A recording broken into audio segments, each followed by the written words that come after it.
Um, Alam mo niyo, ginawa natin ito dahil nakikita natin ang pag-usbong ng bayan ng Dato Montalban, ano? Sa ating mga kababayan na gustong magnegosyo.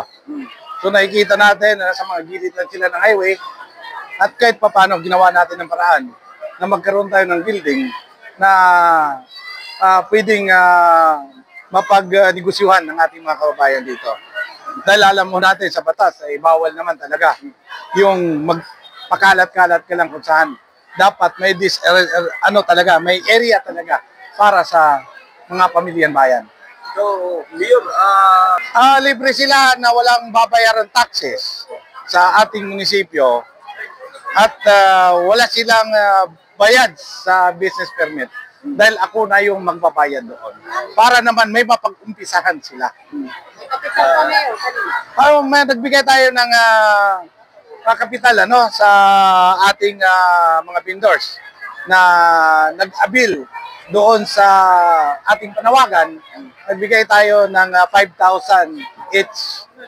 Bawat isang vendors ay nagbigay tayo ng 5,000 para panghikayat na rin na tuloy-tuloy yung pagbebenta nila ng kanilang mga produkto dahil kahit papano may kunti tayong puhunan na naidagdag doon sa puhunan nila.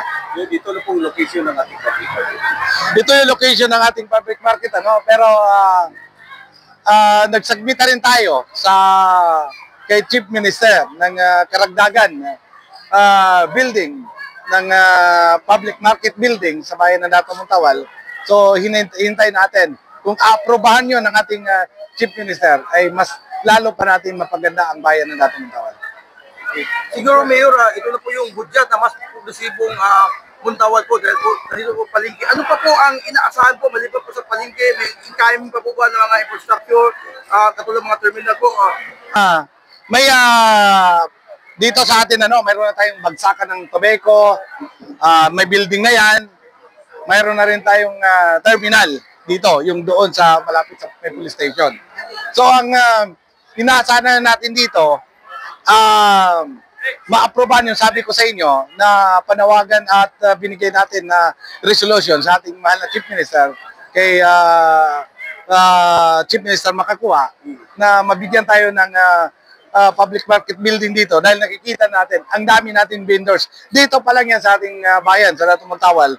Residente pa lang yan ng bayan ng Dato Montalban, yung mga vendors natin ay napakarami na. So hindi kakayanin ng itong linagay natin dito. So kung may mag-apply pa na iba, Mayor, Gagawa pa tayo. Gagawa tayo kung mayroon pang pupunta rito at legit na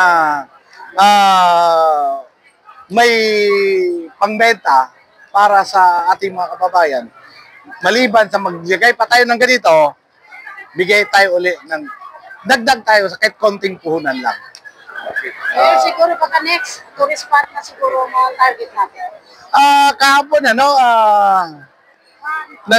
nandito yung from Office of the Farm,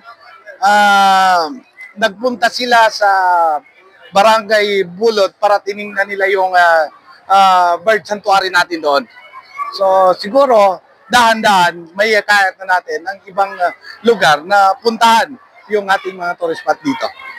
Okay, Mayor, malagang mensahe niyo po para sa una ho sa lahat, ang aking panawagan sa lahat ng mamimili na hindi taga rito sa bayan ng Dato Montalban, yung nakasanayan nyo malapit sa highway, linipat na namin dito sa malapit sa police station.